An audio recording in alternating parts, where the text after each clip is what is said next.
And welcome to this edition of the Native News Update on this Wednesday, August 10th. I'm your host for today's program again, Paul DeMain.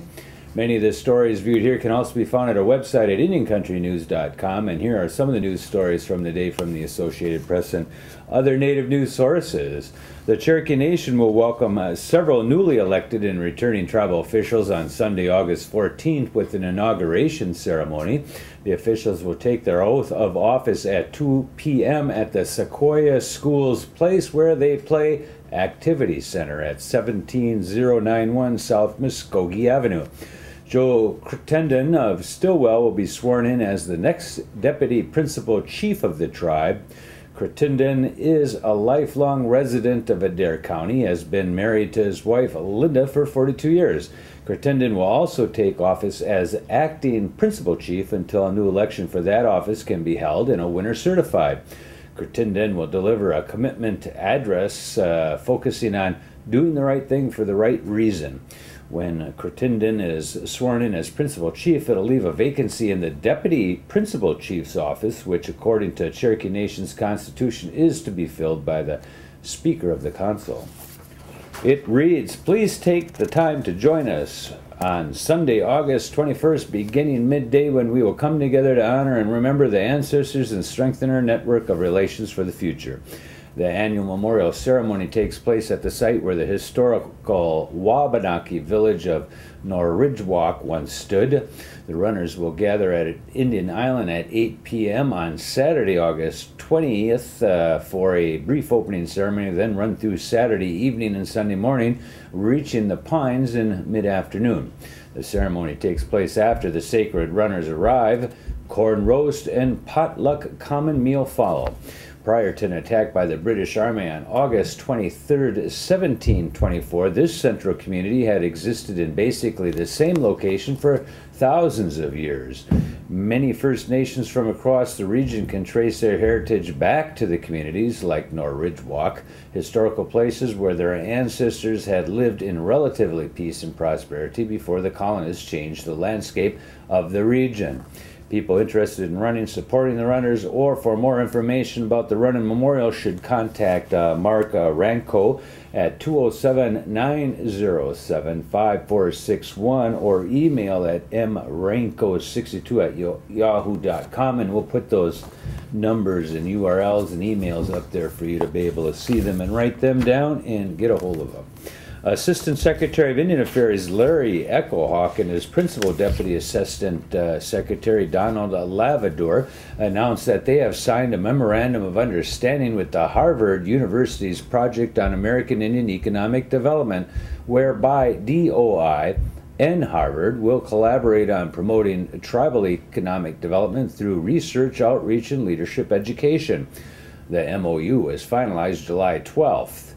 Through this Memorandum of Understanding with the world-renowned Harvard Project on American Indian Economic Development, DOI access to the best possible minds and expertise in the field of creating and promoting self-sustaining tribal economies, Echohawk said. It will be the tribes who will benefit from the creativity of this collaborative partnership, and they will reap the rewards of its efforts, said Lavender. For more information about the Harvard Project, you can visit http://hpaied.org/ and we'll put that up for you to see it again. It's easier to read than read. For the past 3 months, more than 20 trainers have been working with wild Mustangs in preparation for the Navajo Nation Extreme Mustang Makeover. August 12th through 14th, the hard work will be put to the test as the trainers display the talents of the Mustangs in classes designed to showcase the horse's intelligence and athletic ability. The storied history shared by the Mustangs and Native Americans will be front and center when the Extreme Mustang Makeover makes a stop at the Navajo Nation and Dene College in Tasali, Arizona. Mustangs and their trainers will compete on a natural trail course that has been designed by the Ultimate Ranch Cowboy Horse Competition and will have the opportunity to explore the beautiful landscape of the Navajo Nation. Trainers will be vying for an estimated $6,000 in prizes. All events are free except for the August 13th finals. Horses competing in the Navajo Nation Extreme Mustang Makeover will be available for adoption on August 14th at noon. Visit extrememustangmakeover.com or call 512-869-3225 for more information on that event. Sounds interesting. The Cherokee Nation is hosting a national conference in partnership with the Centers for Disease Control and Prevention to address ways to improve health in tribal communities on September 26th through 28th in Orlando, Florida. The Healthy Communities for a Healthy Tomorrow Action Institute will take place at the Winehome Lake Buena Vista Resort in Orlando. Native Americans suffer disproportionately from chronic diseases like diabetes, obesity, heart disease, cancer, and maternal and child issues. These diseases have been related in common to risk factors such as lack of access to healthy food, physical activity, and exposure to secondhand smoke. Healthy Communities for a Healthy Tomorrow is a public health action institute that links tribal leadership and health professionals with the latest research and practices. During the conference, abstracts are invited to present ideas that will create healthier policies, systems, and environments for tribal communities. The deadlines for abstract submission is August 15th. Registration for interested community members ends September 5th. Applications are available at www.jcwevaluation.com or www.cherokee.org. Tlingit speakers and educators are fighting to keep that language alive. As those at Sealaska Heritage Institute put it, creating new speakers will be a key in accomplishing this. In fact, the Native Institute has just introduced a new Tlingit language card program as part of their mission. The program is a set of flashcards and audio CDs to help gain efficiency in the alphabet. They use pictures as well as an online interactive tool to help kids learn the native language. Tlingit curriculum specialist Linda Bellardi said the tool is important because now speakers are needed for a language to survive. As for the Tlingit language, she said there just aren't that many birth speakers left. Birth speakers are also known as first speakers. They grow up with that language in their community. The Navajo Nation has settled its allegations that a coal mining company conspired with others to cheat the tribe and out of hundreds of millions of dollars in royalties. The tribe and Peabody Energy announced a settlement last week that stemmed from a 1999 lawsuit the tribe filed in federal court, but the terms are confidential. The Navajo Nation had sought to reform the leases granted to Peabody some 40 years ago and recover what is claimed was $600 million in lost coal royalties. The U.S. Supreme Court ruled against the tribe in a similar lawsuit filed against the federal government. The nation is pleased that the issue is now behind us, said Navajo Department of Justice Attorney William Johnson.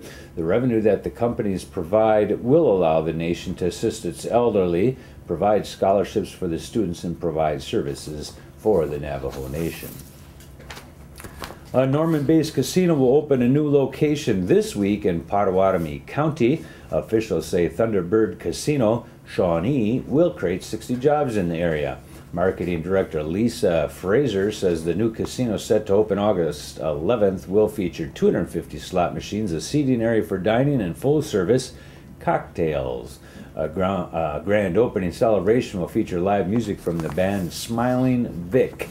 Thunderbird Casinos is owned by the absentee Shawnee Tribe of Oklahoma. Senator John Hoeven says the Environmental Protection Agency has approved a key permit for a proposed oil refinery on the Fort Berthold Indian Reservation. Officials say the permit allows for the discharging of treated wastewater from the refining process. The three affiliated tribes has been planning the refinery for years. Hoeven's office says the tribe might still need other permits, but that the wastewater permit is a significant milestone. Tribal Chairman Tex Hall tells the Grand Forks Herald that refinery construction has already started and could be completed as early as 2013.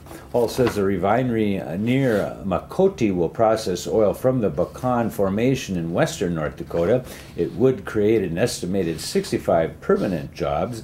Some tribal members have urged the tribe to delve into wind power instead. And that's going to be the latest roundup of news from Indian Country on this edition of the Native News Update. We want to thank you for joining with us and come back again soon. Miigwech.